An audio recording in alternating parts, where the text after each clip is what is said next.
Baik, terima kasih. Di sini saya akan menjelaskan 10 pertanyaan terkait materi antropologi. Yang pertama itu manusia sebagai mahkota ciptaan. Manusia sebagai mahkota ciptaan. Dalam pandangan teologi Kristen, manusia dianggap sebagai mahkota ciptaan karena mereka diciptakan menurut gambar dan rupa Allah. Itu lihat dari dasar biblis Kejadian bab 1 ayat 26 sampai dengan ayat 27. Manusia diberikan akal budi, kehendak bebas, dan kemampuan untuk berelasi dengan Tuhan dan sesamanya. Sebagai makhluk yang paling unggul di antara ciptaan lain, manusia memiliki tanggung jawab untuk mengelola dan memelihara bumi, serta hidup dalam kekudusan dan keadilan.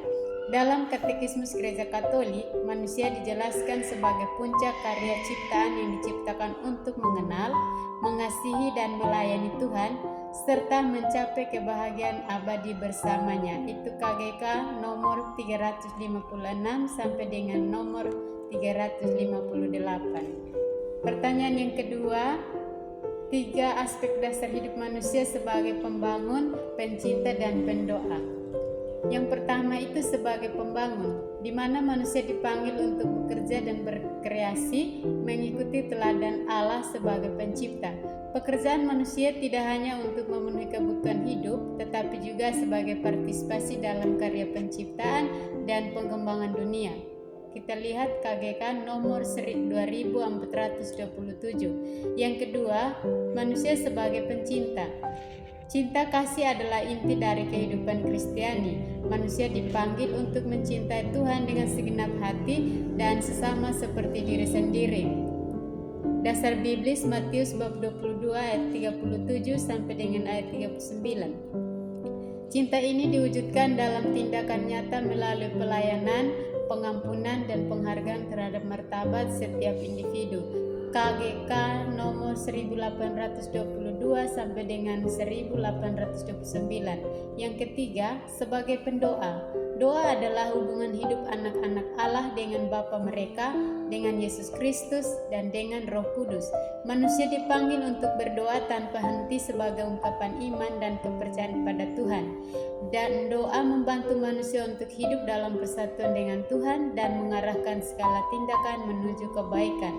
KGK nomor 2565. Yang ketiga, saya menjelaskan kematian mewarnai seluruh hidup manusia. Kematian adalah realitas yang tidak bisa dihindari dan merupakan bagian dari kehidupan manusia. Dalam perspektif Kristen, kematian bukanlah akhir, tetapi pintu menuju kehidupan abadi. Kesadaran akan kematian mengingatkan manusia akan keterbatasan hidup di dunia dan mendorong mereka untuk hidup sesuai dengan kehendak Tuhan. Hal ini menumbuhkan kesadaran akan pentingnya pertobatan, perbuatan baik, dan persiapan untuk kehidupan setelah kematian. KGK nomor 1006 sampai dengan nomor 1014. Pertanyaan yang keempat tentang kematian sebagai upah doa, yang dimana kematian memasuki dunia sebagai akibat dari dosa manusia pertama, Adam dan Hawa. Dalam teologi Kristen, upah dosa adalah kematian. Dasar biblis Roma bab 6 ayat 23. Namun Yesus Kristus telah menebus manusia dari dosa dan kematian melalui kematian dan kebangkitannya. Melalui iman kepada Kristus, manusia memperoleh pengampunan dosa dan harapan akan kebangkitan dan kehidupan abadi. KGK nomor 1008. Yang kelima itu menjelaskan tentang ciri-ciri kepercayaan Kristus akan hidup abadi. Ciri-ciri kepercayaan Kristen akan hidup abadi. Yang pertama, keyakinan akan kebangkitan tubuh. Kristen percaya bahwa pada akhir zaman, tubuh akan dibangkitkan dan dipersatukan kembali dengan jiwa untuk hidup abadi. KGK nomor 989 sampai dengan 990. Yang kedua, kehidupan abadi dengan Tuhan. Hidup abadi berarti hidup dalam persekutuan yang sempurna dengan Tuhan, melihat Dia muka dengan muka dan mengalami kebahagiaan sempurna bersamanya. KGK nomor 1023 sampai 1024. Bagian ketiga, penghakiman terakhir. Setiap orang akan diadili oleh Kristus berdasarkan perbuatan mereka di dunia. Mereka yang hidup dalam kasih dan iman pada Tuhan akan masuk ke dalam kehidupan kekal, sedangkan yang menolak Tuhan akan menghadapi hukuman kekal. KGK nomor 1038 sampai dengan 1041. Yang keempat, purgatorium. Bagi jiwa yang masih membutuhkan penyucian sebelum masuk ke dalam kebahagiaan kekal, ada tahap purifikasi atau penyucian yang dikenal sebagai purgatorium. KGK nomor 1030 sampai dengan 1032. Yang kelima, harapan dan sukacita. Kepercayaan akan hidup abadi memberi pengharapan dan sukacita bagi umat beriman, karena mereka yakin bahwa kematian bukanlah akhir, tetapi awal dari kehidupan yang kekal bersama Tuhan.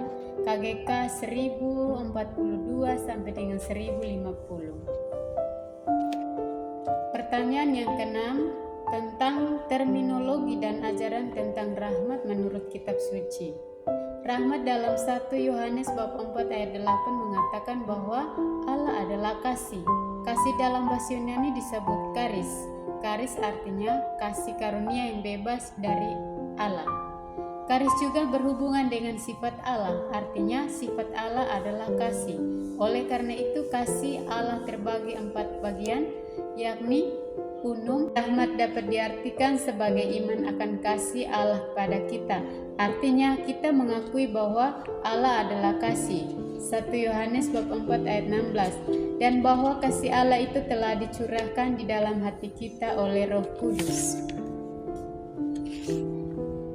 yang telah dikaruniakan kepada kita. Dasar biblis Roma bab 5 ayat 5. Selain itu, rahmat juga berarti kasih pribadi Allah bagi seorang manusia. Dengan sewajarnya itu disebut rahmat atau kerahiman. Karena dari pihak manusia tidak ada apa-apa yang dapat dipandang sebagai dasar atau hak atas kasih Allah itu. Bahkan harus dikatakan bahwa oleh dosanya manusia semakin tidak mempunyai dasar pengharapan sikap Allah yang luar biasa itu. Rahmat juga adalah sungguh kasih Allah yang sungguh tidak disangka-sangka dan tidak diduga-duga. Bahkan rahmat itu sebagai misteri kasih pribadi Allah mengatasi segala pikiran dan angan-angan manusia yang diberikan dengan cuma-cuma. Dengan demikian, sudah sewajarnya Roh Kudus disebut rahmat tak tercipta. Artinya, Roh Kudus itu Roh Allah. Dasar biblis Roma bab 8 ayat 9. Dan oleh karena itu bukan makhluk, melainkan tak tercipta. Roh Kudus itu diberikan pada kita. Karena itu, semua yang dipimpin Roh Allah adalah anak Allah. Roma bab 8 ayat 14. Dengan demikian, kehadiran Roh mengubah kita menjadi anak Allah, maka Roh itu adalah sumber rahmat dan pantas disebut rahmat dasar. Untuk itu, manusia dipanggil secara pribadi oleh Allah, maka ia juga harus menjawab secara pribadi, dan itu secara bebas, tidak terlepas dari situasi dunia sekitarnya juga. Sumbernya Konferensi Wali Gereja Indonesia tahun 2020, Iman Katolik Jakarta Obor.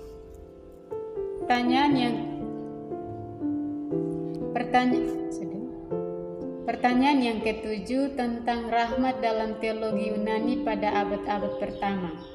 Teologi Yunani pada abad-abad pertama, kekristenan di bagian timur Kekaisaran Romawi tidak mengenal suatu ajaran khusus mengenai rahmat. Bagi mereka, sama seperti dalam kitab suci, rahmat adalah cara Allah bersikap terhadap ciptaannya dan memperlakukan ciptaan itu. Maka rahmat identik dengan karya keselamatan Allah sebagai rahmat. Yang pertama, di dalam teologi Yunani, pengertian mengenai rahmat bertolak dari ajaran biblis tentang manusia sebagai gambaran Allah. Gambaran Allah itu masih harus disempurnakan, dan setelah ia dirusakkan oleh dosa harus dipulihkan dalam sebuah proses pendidikan. Maka seluruh karya keselamatan mereka artikan suatu proses pendidikan dari Allah. Dalamnya Allah berusaha untuk memulihkan kembali gambaran Allah dalam diri manusia. Poin berikut, di dalam proses pendidikan ini Allah adalah subjek yang aktif. Allah melaksanakan rencana pendidikannya terhadap manusia, tetapi Allah tidak memaksa, melainkan menjalankan pendidikan itu dengan dan menarik manusia dalam kebebasannya. Kalau Allah memaksa manusia, maka manusia menjadi sadar lagi akan diri identitasnya yang benar sebagai gambaran Allah, dan ia merasa tertarik untuk kembali melaksanakan dirinya secara benar. Poin berikut, tujuan proses pendidikan ini adalah pengilahian manusia, bukan dalam arti bahwa akhirnya manusia bukan manusia lagi dan menurut kodratnya dileburkan ke dalam kealahan, melainkan dalam arti bahwa kerinduan manusia yang terdalam akan tak terbatas. Keterbukaan manusia yang rohani dapat dipenuhi karena manusia boleh mengambil bagian dalam dialog cinta dengan Allah dalam kelimpahan kehidupan ilahi yang tak terbatas. Poin berikut, di dalam teologi rahmat ini kita hadapi suatu usaha untuk menggabungkan ideal pendidikan dari kebudayaan Yunani dengan iman Kristen. Karena paling sedikit sejak Plato, kebudayaan Yunani mencari pendidikan yang benar agar manusia dapat dibantu memperoleh bentuknya yang benar. Teologi Yunani memakai gagasan ini untuk menjelaskan penyelamatan Allah. Dalam proses pendidikan, Allah memperlihatkan kepada manusia gambaran yang benar di dalam diri Logos yang menjadi manusia. Sumber buku Georg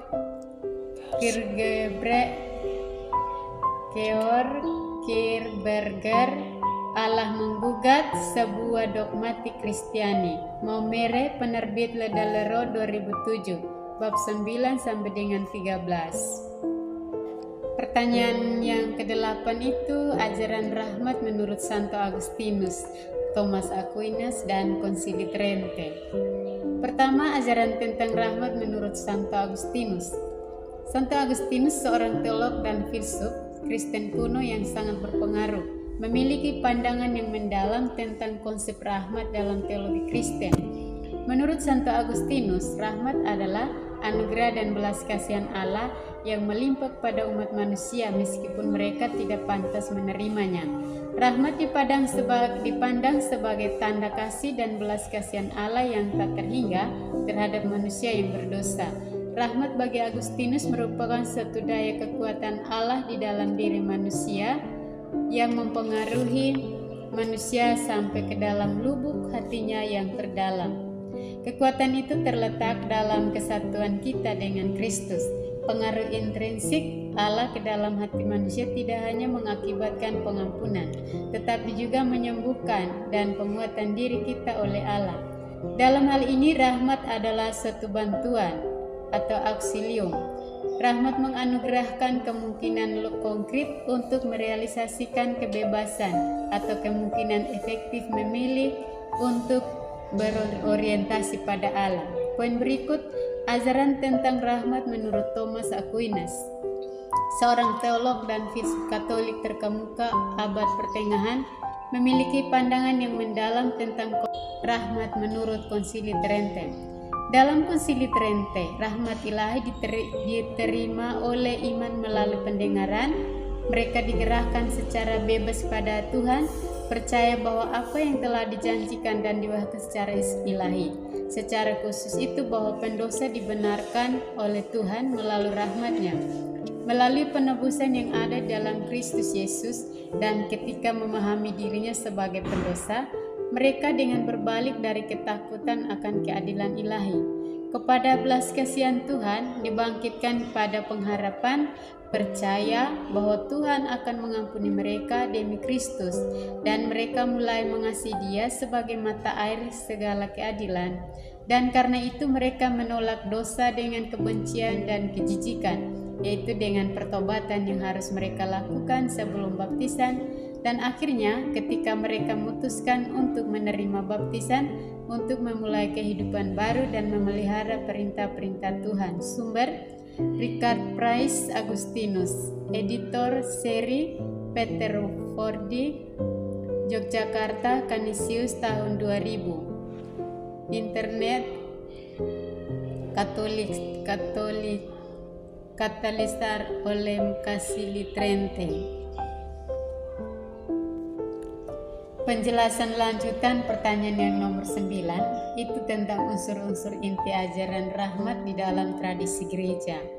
A. Seluruh tradisi, baik Katolik maupun Protestan, menekankan bahwa manusia tidak bisa membenarkan diri, tidak bisa membebaskan diri dari kuasa dosa, tetapi membutuhkan pembenaran sebagai hadiah bebas dan tak bersyarat dari Allah. Poin B. Pembenaran dan rahmat tidak hanya merupakan sikap Allah semata-mata, melainkan menghasilkan juga sungguh-sungguh suatu keadaan baru dalam diri manusia yang menerima rahmat itu. Manusia diampuni dosanya dan menjadi manusia baru sebagai anak Allah. Poin C. Manusia tidak semata-mata pasif di dalam proses pembenaran, melainkan ia harus secara bebas menerima rahmat pembenaran dari Allah. Poin D. Pembenaran membuka suatu proses pengudusan, di dalamnya manusia tahap demi tahap menjadi lebih kuat berakar di dalam keadaan baru sebagai anak Allah, berkat rahmat bimbingan Allah dan usahanya dalam mengikuti bimbingan itu. Sumber buku Geertz Kierkegaard, Allah Menggugat, Sebuah Dogmatik Kristiani, Maumere, penerbit Ledalero 2007, bab 9 sampai dengan bab 13. Penjelasan pertanyaan nomor 10. Rahmat dalam kontras dengan ajaran dosa asal. Sejajar dengan penjelasan tentang dosa asal, berikut dijelaskan tentang rahmat yang menyelamatkan. Pertama, pada dasarnya rahmat berarti bahwa Allah tidak membiarkan manusia hidup dengan suatu gambaran mengenai Allah yang berasal dari khayalan manusia berdosa dan menyangka Allah ingin membinasakan hidup manusia. Allah berusaha untuk berbicara dan memperkenalkan dirinya seturut sifat dan sikap yang benar sebagai sumber kehidupan, supaya manusia bisa dibebaskan dari ketidakpercayaan yang disanggupkan untuk percaya lagi, menjadi yakin bahwa Allah dapat dipercaya. Jelas dalam hal inisiatif harus datang dari Allah. Allah harus berusaha memperkenalkan diri dengan wajahnya yang benar.